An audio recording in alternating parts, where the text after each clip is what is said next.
अस्सलाम वालेकुम student, how are you? कैसे हैं आप सब? हम बात कर रहे थे कंसेप्ट ऑफ एस्टर्स। पहले हमने अर्हीनियस का पढ़ा, फिर हमने ब्रॉन्सोलोरी का पढ़ा।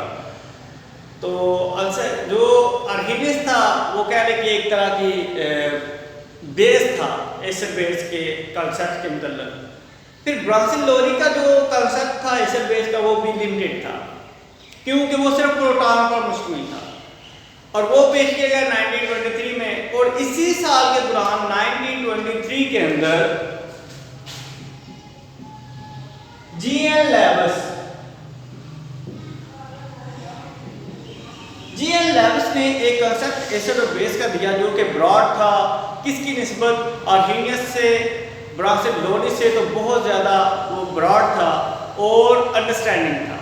अब इस कंसेप्ट के तहत क्या था, जो कोई भी एसिड और बेस है वो इलेक्ट्रॉन का पेयर देते या लेते थे। ठीक है, इस कंसेप्ट को देखते हैं। इस कंसेप्ट के मुताबिक जो हमारा एसिड है, N acid is a substance, एक एसिड वो चीज है, मॉलिक्यूल या आयन, वो मॉलिक्यूल या आयन भी हो सकता है, which can accept a pair of electron, जो क्या करता है, इलेक्ट्रॉन का एक पेयर एक्सेप्ट करता है। ये नोट कर ले, एमसीक्यू है और यही आपको शॉर्ट क्वेश्चन पूछा जा सकता है। Define Lewis acid, give example भी आपको कह सकते हैं, या फिर आप सिंपली कह सकते हैं कि डिफाइन लेविस एसिड। और बेस क्या है according to Lewis concept? Base क्या है?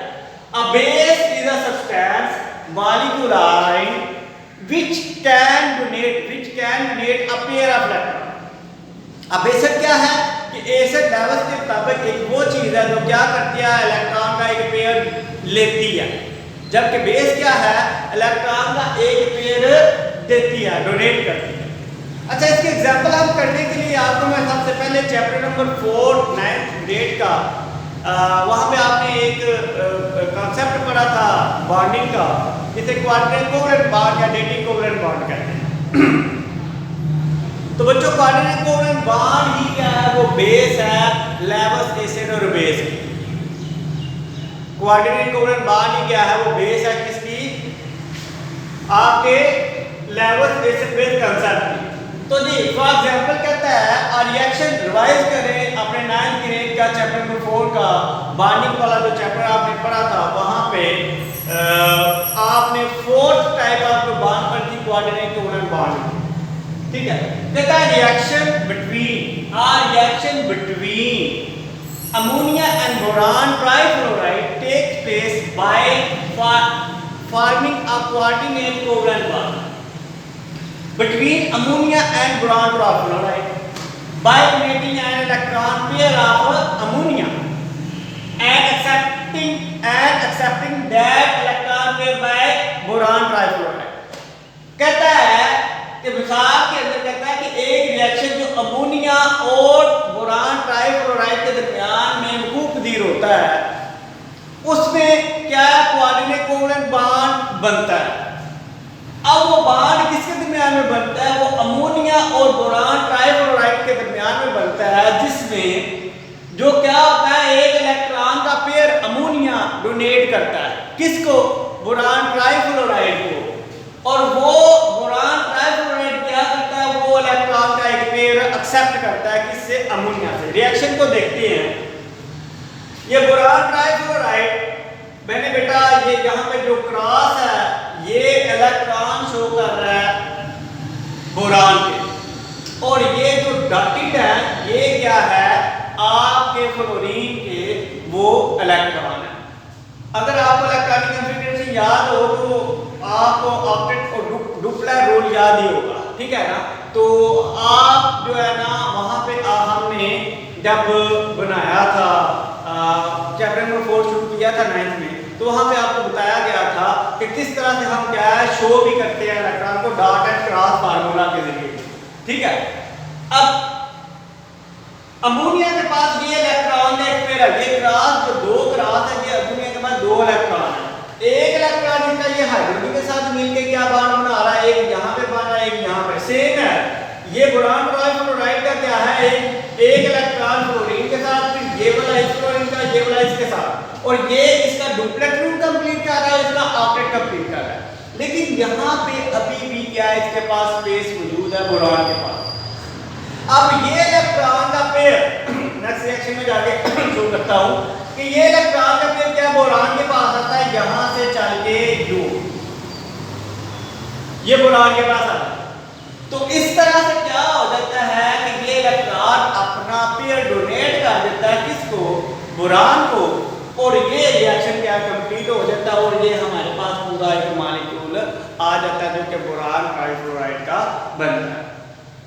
अच्छा नेक्स्ट देखिए, कहता है द कैटाइन्स, कैटाइन क्या है, वो जिसके ऊपर पॉजिटिव चार्ज होता है, कोई मेटल एटम, जैसे यहाँ पे बोरान हमारा बोरान है, कहता है the cations proton itself are metal ion, वो क्या है कि प्रोटॉन इटसेल्फ या metal ion act as Lewis acid, वो हमेशा क्या है, लेवस एसिड के तौर पे काम करता है। हमने क्या बात की है कि वो सब्सटेंस जो क्या करते हैं, इलेक्ट्रॉन का पेयर एक्सेप्ट करती है, उसे क्या कहते हैं, लेवस एसिड कहते हैं, और जो पेयर डोनेट करती है उसे लेवस बेस कहते हैं।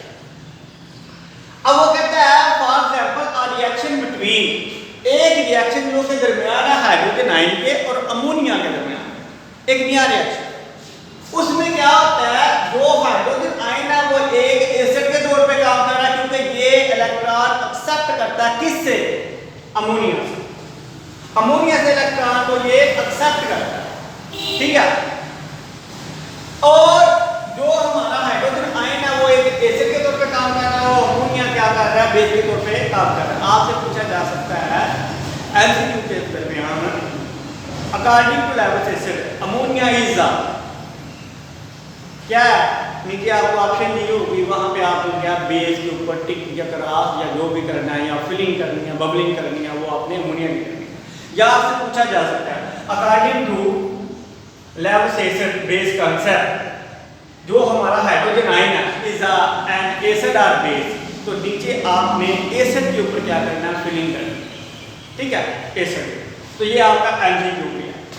अच्छा जी, यहाँ पे रिएक्शन देखिए, हाइड्रोजन आयन ने रिएक्ट किया किसके साथ, अमोनिया के साथ, और अमोनिया ने अपना ये इलेक्ट्रॉन का पेयर इसको ट्रांसफर कर दिया, इलेक्ट्रॉन का पेयर इसको क्या कर दिया, ट्रांसफर कर दिया, और इस तरह से ये हमारा एक अमोनिया आयन बन गया। ये क्या बन गया, हमारा एक अमोनिया आयन बन गया। आगे नई आ जाती है जो डेफिनेशन, और ये शॉर्ट क्वेश्चन भी है, और ये आपका एमसीक्यू भी है, अगर ये आपका शॉर्ट क्वेश्चन भी है और ये आपका एमसीक्यू भी है, ये वाला अडक्ट। कहता है अडक्ट क्या है, the product of an any Lewis acid base reaction, यानी कि any acid Lewis acid base reaction का जो प्रोडक्ट है इज अ सिंगल स्पीशी, वो एक सिंगल स्पीशी है, कॉल्ड एन अडक्ट, उसे अडक्ट कहते हैं। यानी कि जो लेवस एसिड बेस का एक प्रोडक्ट है, जो एक प्रोडक्ट है, प्रोडक्ट ये है, ये रिएक्टेंट है, ये रिएक्टेंट है और ये प्रोडक्ट है, ये रिएक्टेंट है और ये प्रोडक्ट है। तो कहता है लेवस एसिड बेस का जो एक प्रोडक्ट है वो एक सिंगल स्पीशी होती है, जिसे क्या कहते हैं, अडक्ट कहते हैं, एक अडक्ट कहते हैं। अच्छा, इसके मुताबिक क्या होता है, लिहाजा हम समझते हैं कि न्यूट्रलाइजेशन रिएक्शन जो होता है ना, according to Lewis acid base concept, उसमें क्या होता है कि जो एक एसिड है वो इलेक्ट्रॉन पेयर एक्सेप्टर, वाइल जो हमारा बेस है वो क्या, इलेक्ट्रॉन पेयर डोनेटर है, ठीक है, डोनेट करता है। तो कहता है सो अ न्यूट्रलाइजेशन रिएक्शन क्या है, according to Lewis acid base concept is donation and acceptance क्या ऑफ एन इलेक्ट्रॉन, इलेक्ट्रॉन की एक्सेप्टेंस है, और क्या है, जो बेस है वो क्या करती है, इलेक्ट्रॉन डोनेट करती है, डोनेशन है, और एसिड क्या है, एक्सेप्टेंस है, उसकी एसिड की वो इलेक्ट्रॉन के पेयर को एक्सेप्ट करती है। Pair to form a coordinate covalent bond in an adduct, किसी भी अडक्ट में एक कोऑर्डिनेट कोवलेंट बॉन्ड बनाने के लिए इलेक्ट्रॉन डोनेट और एक्सेप्ट किए जाते हैं, यानी कि डोनेशन और एक्सेप्टेंस होती है, उसको क्या कहते हैं, अडक्ट कहते हैं, ठीक है। अच्छा बेटा, एक और बात याद रखिएगा, जब हम एसिड बेस कांसेप्ट क्या करते हैं, लेवल्स का पढ़ रहे होते हैं,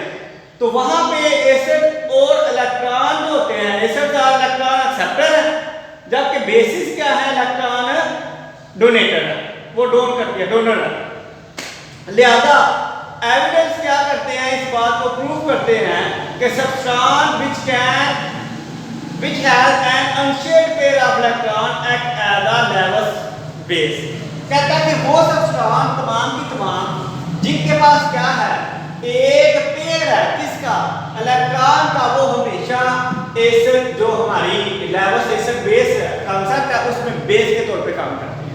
और वो तमाम के तमाम सब्सटेंसेस जो क्या करती है, इलेक्ट्रॉन को एक्सेप्ट करते हैं, इलेक्ट्रॉन के पेयर को एक्सेप्ट करते हैं, वो एसिड जो हमारा लेवस एसिड बेस कांसेप्ट के अंदर वो एक एसिड के तौर पे काम करते हैं। ये बात याद रखिएगा। आपके नीचे जो है बुक के अंदर जो है ना वो मज़ीद जो एग्जांपल दी गई हैं लेवस एसिड और बेसिस की, इनको देखें, इनको पढ़ें, इसको याद करें, इसको लिखें, आपने दूसरे दोस्तों तक क्या है इस वीडियो को पहुँचाएं, इसको सब्सक्राइब करें, लाइक करें और बेल का बटन लाजमी दबाएं ताकि हर नोटिफिकेशन आपके पास आए। वीडियो को लाजमी तौर पर शेयर करें और लाइक किया करें। अल्लाह हाफ़िज़।